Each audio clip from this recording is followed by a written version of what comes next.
Olá, seja bem-vindo a mais um tutorial sobre as normas de formatação segundo o Manual de Publicação da American Psychological Association, 7ª edição.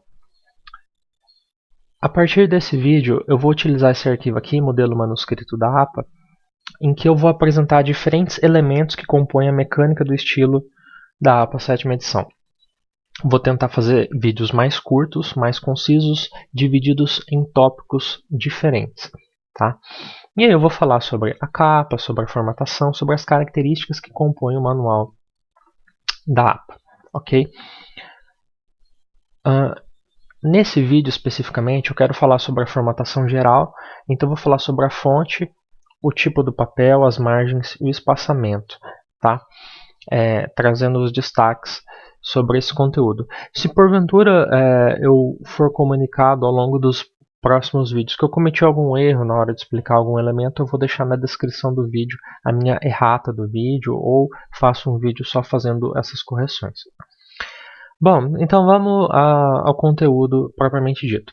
Começando pela fonte. Bom, a fonte são as características que descrevem como que o meu texto ele é utilizado no arquivo ali no editor de texto, né? Características tais como estilo, né, tamanho, se ela é normal, negrito, sublinhado, itálico. Bom, basicamente a gente vai usar na maior parte do tempo o formato normal aqui dizendo não negritado, não italicizado, não sublinhado, do jeito que está aqui, nesse trecho que eu estou grifando.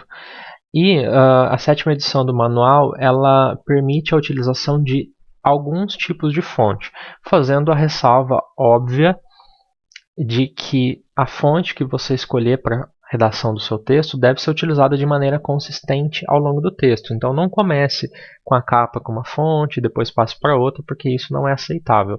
A ideia é a padronização. Bom, então vamos às opções de fontes que o manual permite. Ele permite dois grandes tipos de fonte, que são as fontes sans serif e as fontes serif.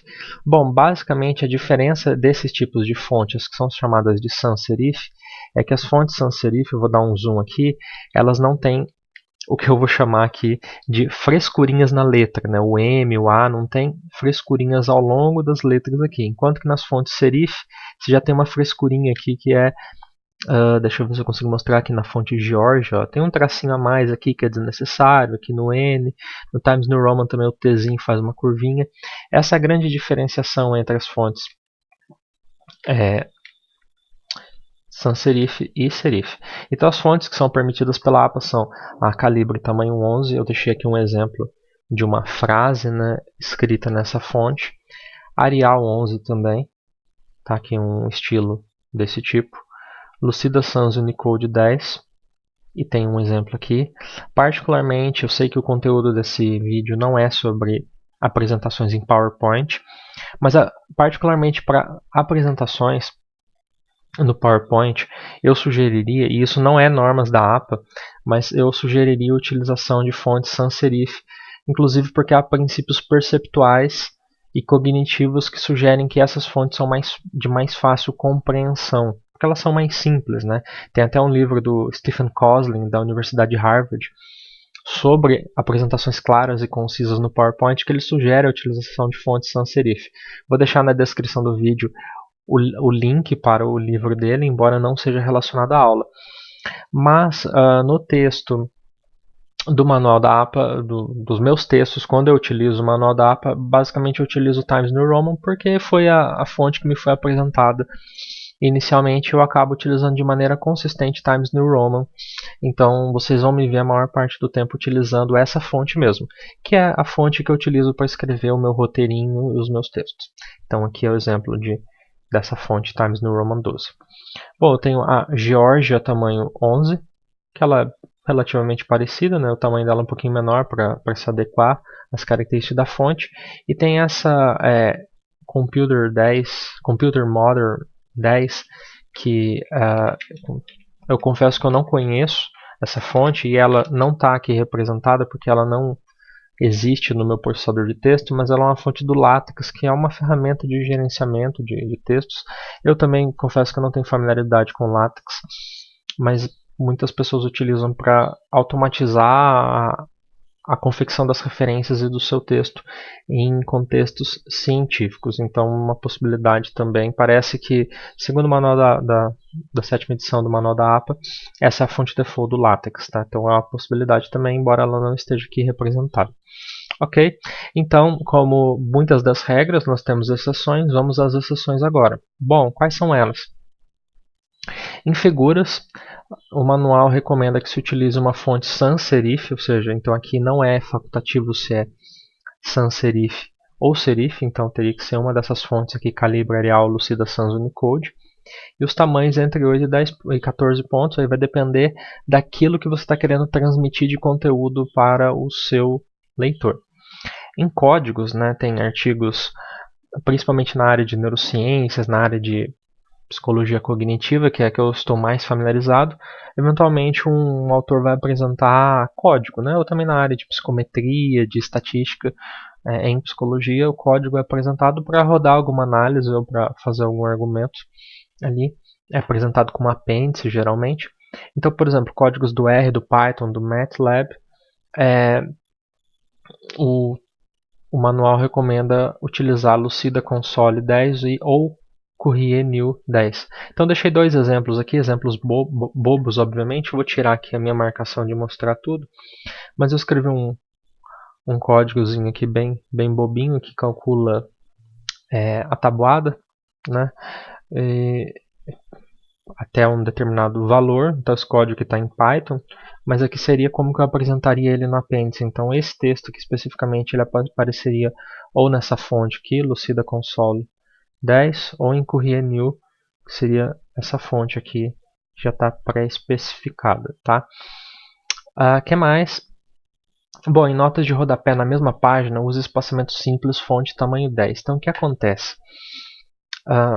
O manual da APA ele dá duas opções para a apresentação de notas de rodapé. Como o próprio nome diz, nota de rodapé espera-se que ela esteja no rodapé. Só que para fins de apresentação do texto, as notas de rodapé elas podem aparecer no rodapé ou elas podem aparecer como uma página à parte, lá no final, depois das referências. Em algum momento eu vou falar sobre a estrutura completa do texto no padrão da APA. Mas se eu porventura decidir colocar na mesma página, então eu venho aqui em referências, inserir nota de rodapé. Então o rodapé já apareceu na mesma página. Aqui eu vou redigir o meu texto, né, que é a minha nota de rodapé. E aí, como eu estou utilizando Times New Roman, eu vou pôr aqui Times New Roman também para ficar padronizado. Aqui está Times New Roman, aqui está também. Só que aqui perceba que por default ele já deixa o tamanho 10. Então a nota de rodapé, o tamanho da fonte é um pouco menor do tamanho do texto. O manual da APA autoriza que se deixe realmente tamanho menor quando essa nota de rodapé estiver na mesma página. E aí eu posso colocar até o espaçamento simples aqui. Então eu venho aqui, deixa eu mostrar com calma. Então eu tenho aqui parágrafo. Para quem estiver utilizando versões mais recentes do Word, a configuração vai ser um pouquinho diferente, mas a lógica é a mesma. Então eu vou vir nesse botão aqui de parágrafo. E aqui eu tenho espaçamento. Antes e depois eu vou deixar 0 e aqui o espaçamento entre linhas na nota de rodapé que está no rodapé é como simples, ok? Então esse texto ele vai ficar um pouco mais próximo aqui, em particular se eu tiver um texto mais longo. Bom, agora se a nota de rodapé, por decisão minha, estiver numa página à parte, todas as notas de rodapé sequenciais numa mesma página, aí eu utilizo o espaçamento duplo normal. É isso que o manual sugere. Ok? Passando então agora para o segundo tópico, que é o papel e margens. Bom, eu coloquei aqui tamanho A4. Deixa eu colocar aqui, na verdade, um ponto de interrogação aqui, né? Eu vou fazer essa ressalva para que vocês não confiem apenas na minha palavra.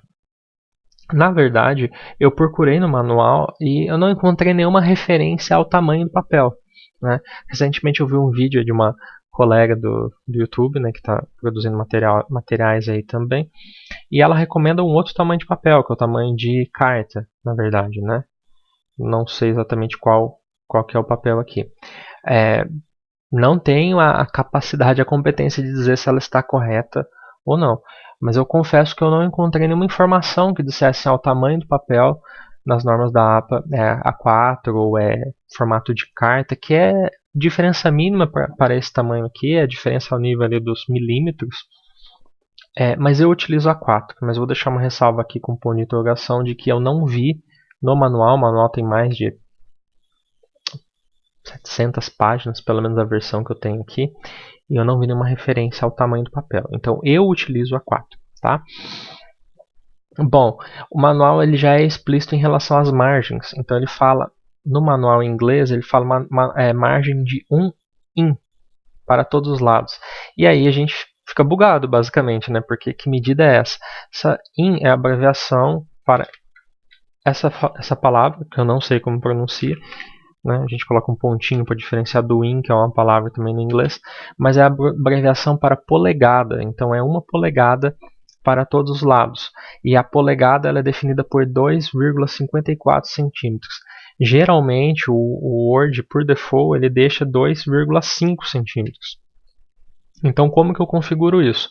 Deixa eu abrir uma nova página aqui. Ok. Então eu estou com o texto em branco aqui. Layout da página, eu venho aqui em configurar página. Então, ó, por default, ele deixa letter, que seria a carta. Perceba que o carta é 21.59 e 27.94. Se eu colocar o A4, perceba que a mudança é mínima de um para o outro, tá?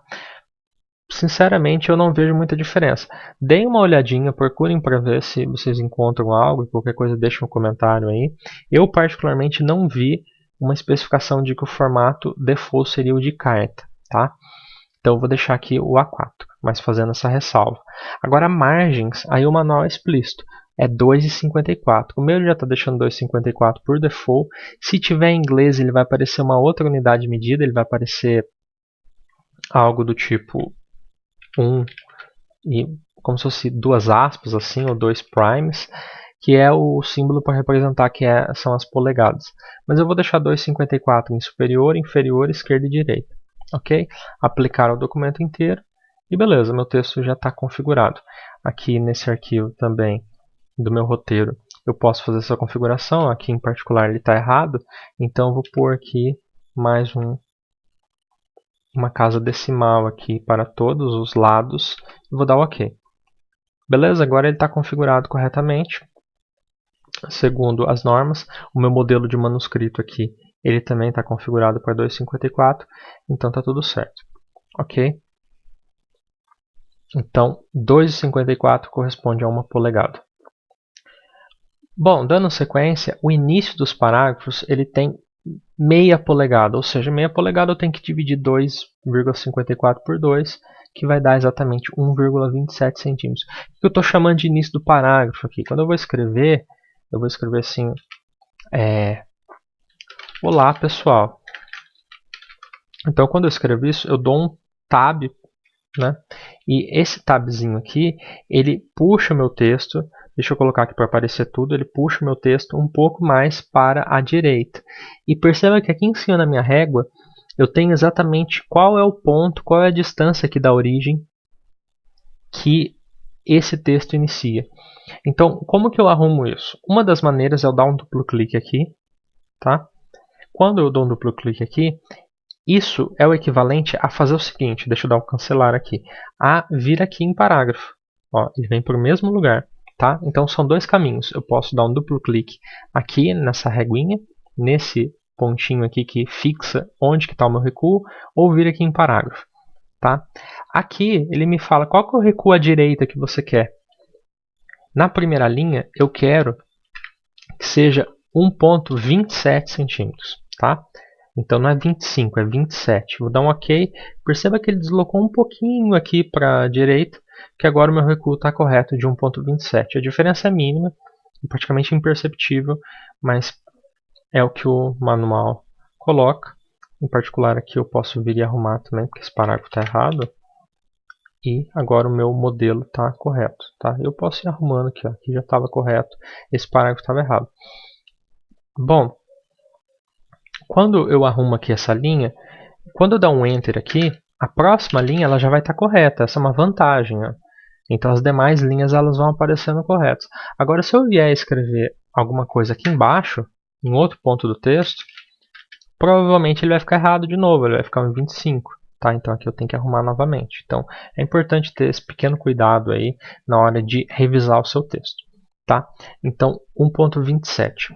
Bom, em relação à citação em bloco, o que é uma citação em bloco? Suponha que eu quero fazer uma citação que tem mais de 40 palavras, uma citação literal. Então, por exemplo, eu quero citar, deixa eu pegar aqui no meu texto, eu quero citar 2 parágrafos que são relativamente grandes, né? Coisa que não é muito adequado, né? Melhor eu parafrasear e não citar um bloco tão grande. Mas vamos supor que eu quero citar literalmente isso. Então deixa eu colar aqui, fazer correspondência com a formatação de destino. Então, ó, eu tenho esse texto aqui agora, que ele pega um espaço muito grande. Se o meu bloco de texto fosse menos de 40 palavras, por exemplo, fosse esse trecho aqui, o que eu faria aqui seria colocar entre aspas, né, e colocaria a página aqui da minha referência, né, colocaria autor, ano e página, né, página 27, por exemplo. Bom, eu vou falar mais sobre citações numa outra apresentação, mas é que eu quero mostrar aqui que eu estou querendo dizer com citação em bloco, só para adiantar, já que eu estou nessa temática. Bom, eu vou dar um tabzinho aqui, tá? Ok. Eu vou dar um duplo clique aqui e vou configurar ele para que seja 1.27, tá? Na primeira linha, eu também quero que seja 1.27, tá? Deixa eu arrumar aqui. 1.27. Então, o que eu estou dizendo aqui? Olha, eu quero que tenha um recuo de todo o parágrafo de 1.27, tá? E quero também que tenha um recuo de 1.27 à direita da primeira linha, tá? Então, a primeira linha em particular que ela vai estar mais recuada. Isso vai denotar para o meu leitor que eu estou citando mais de um bloco. Eu estou citando pelo menos 2 blocos aqui. Então, eu estou fazendo uma enorme de uma citação literal aqui, né? Estou citando todo esse blocão aqui do texto original. Na prática, o ideal é não fazer isso, né? Citar um bloco tão grande de texto assim, mas se for para fazer, então eu vou ter 1.27 aqui e mais 1.27 aqui, ok? Bom, agora vamos passar para o terceiro tópico, que é o de espaçamento. Bom, o espaçamento diz respeito à relação entre o conteúdo das diferentes linhas e ou dos diferentes parágrafos. Então, deixa eu colar aqui de novo o meu texto, que eu acabei de tirar. Ó, perceba que eu colei ele aqui, ele veio com a fonte Calibra, mas não tem problema. Então, a distância dessa linha para essa linha é o que a gente chama de espaçamento, como o próprio nome sugere, entre linhas, né? É o quanto que essa linha aqui está separada da linha seguinte, assim por diante. Agora, o espaçamento que eu tenho do final desse parágrafo para esse parágrafo, ou desse parágrafo para esse parágrafo, é o espaçamento que eu tenho entre parágrafos, né? E eu posso configurá-los de maneira independente, tá? Por exemplo, posso selecionar esse bloco de texto aqui, e eu venho aqui em espaçamentos, eu posso vir em opções de espaçamento de linha, e aí eu tenho o seguinte, aqui em espaçamento, o entre linhas vai ser configurado aqui, eu tenho simples, 1,5, duplo, tá? Eu vou colocar aqui o espaçamento simples, tá? Então o espaçamento simples é o que ele está agora. Eu posso mexer no espaçamento antes, né? O quanto que ele vai ficar afastado da palavra espaçamento aqui no início. Olha lá, quando eu coloco um espaçamento antes, ele fica com um blocão de texto ali. Eu posso tirar esse espaçamento, mas eu posso colocar um espaçamento depois. Então, em particular, posso deixar um grande espaçamento entre o parágrafo subsequente. Olha lá. No caso, não é isso que eu vou fazer. No caso, o que eu vou fazer é deixar um espaçamento aqui 0 aqui nos dois e duplo entre linhas. Então esses espaçamentos aqui eles ficam em 0 pt, que seria 0 pontos, e duplo entre linhas. Olha lá como que ele vai ficar. Aí depois eu teria que configurar aqui para ficar Times New Roman 12, né? Vou colocar aqui Times New Roman 12. Ok? Então é isso que eu quero dizer, espaçamento duplo entre linhas, mas sem espaçamento entre parágrafos. Significa que entre parágrafos eu deixo aqui 0. Ok? Bom, eu deixo 100 linhas vazias entre parágrafos, inclusive entre seções. Essa é uma coisa que as pessoas acham estranhas. Ó, aqui eu terminei uma seção do meu texto, aqui eu estou no meu modelo de novo, e eu não coloco um espaço vazio aqui. Eu não deixo uma linha vazia aqui para dar uma distância entre o título e o final aqui. Na verdade, eu deixo o texto todo amontoado. Deixa eu mostrar aqui meu texto. Olha aqui, ó, quando eu chego no método, o método não tem nenhum espaçamento para a seção anterior. Então os textos, eu não deixo linhas vazias. Eu tenho poucas exceções de linhas vazias que eu deixo no meu texto. Uma delas é aqui na capa, que eu deixo um espaço entre o título, né, do manuscrito e os nomes dos autores. Eu deixo uma linha vazia aqui. Aqui eu deixo algumas linhas vazias também entre a filiação institucional dos autores e a nota do autor, mas no geral, no texto todo, eu não deixo espaços vazios. Eu não deixo um espaço aqui no abstract, né, o termo, né, o título abstract por conteúdo do abstract. Não, ele já vem logo depois, tá? Bom, em tabelas e figuras podem ser usados outros espaçamentos, vai depender das características da tabela. Então eu posso ter uma tabela que talvez um espaçamento muito grande vai deixar a tabela extremamente extensa e ela vai ocupar 2 páginas, o que não é bom. Então talvez eu possa deixar um espaçamento 1,5 que já deixa o texto legível, já deixa as linhas suficientemente bem espaçadas e adequadas, tá? Isso vai depender daí da configuração do conteúdo que você quer passar para o seu leitor. Como eu já falei antes, em notas de rodapé, se ela estiver na mesma página, o espaçamento é simples. Se ela estiver numa página separada, o espaçamento ele vai ser duplo, conforme todo o restante do texto foi. Tá? Bom, equações. Se eu tiver equações no meu texto, eu posso usar espaçamentos triplos ou quádruplos, embora eu particularmente não ache necessário. Eu não costumo trabalhar muito com equações, né? Praticamente na verdade eu não trabalho nada, mas olha, se eu tenho meu texto aqui, eu tenho essa equação e continuo com o texto aqui, esse espaçamento aqui está praticamente duplo, né? Com a diferença que esse conteúdo está dentro de uma tabela que eu deixei aqui, uma tabela sem bordas, né? Eu tirei as bordas da minha tabela, mas eu tenho uma tabelinha aqui só para facilitar a configuração. Mas eu acho que o espaçamento que eu tenho aqui ele é suficientemente adequado a ponto de eu não precisar colocar espaçamento triplo ou quádruplo, mas nesse caso ele é permitido, tá? E um último ponto que eu não coloquei no meu conteúdo aqui, mas que eu acho que eu poderia acrescentar aqui no topo, eu acho que eu vou até colocar aqui, é o alinhamento, né? Então, qual é o alinhamento que a gente pode utilizar, ou que a gente deve utilizar no caso? Então, esse é um ponto de muito incômodo que as pessoas têm, que é ver o texto totalmente alinhado à esquerda e desalinhado à direita. Mas essa é a norma do manual da APA. Nossa, mas meu texto vai ficar feio se ele for publicado assim. Não, veja bem. Esse modelo é o modelo de submissão do manuscrito para eventual publicação. No momento da publicação, um diagramador ele vai configurar bonitinho o seu texto para ele ficar alinhado tanto à esquerda quanto à direita, que é o nosso famoso justificado, né? Em que o texto fica bonitinho assim. Então, possivelmente, para fins da versão publicada, o texto vai aparecer bonitinho, alinhado desse jeito mesmo. Porém, para fins da submissão do seu texto para um periódico, o texto vai aparecer alinhado à esquerda, mas totalmente desalinhado e irregular à direita. Essa é a norma mesmo, tá? Não tem problema e é assim que funciona. A gente tem que lidar um pouquinho com o nosso toque e aceitar que é assim que o mundo funciona. Bom, então nesse vídeo eu falei sobre as fontes que o manual da APA 7ª edição permite que usemos. O papel, fazendo a ressalva que eu utilizo A4, mas que eu não vi qualquer referência ou menção ao tipo de papel no manual. Pode ser que eu tenha deixado passar batido. As margens, 2,54 em todos os lados, 2,54 centímetros. O alinhamento, portanto, alinhado à esquerda. E o espaçamento, em geral, duplo, com as exceções que eu fiz ao longo do texto e da apresentação. Espero que o conteúdo tenha sido útil. Até um próximo tutorial.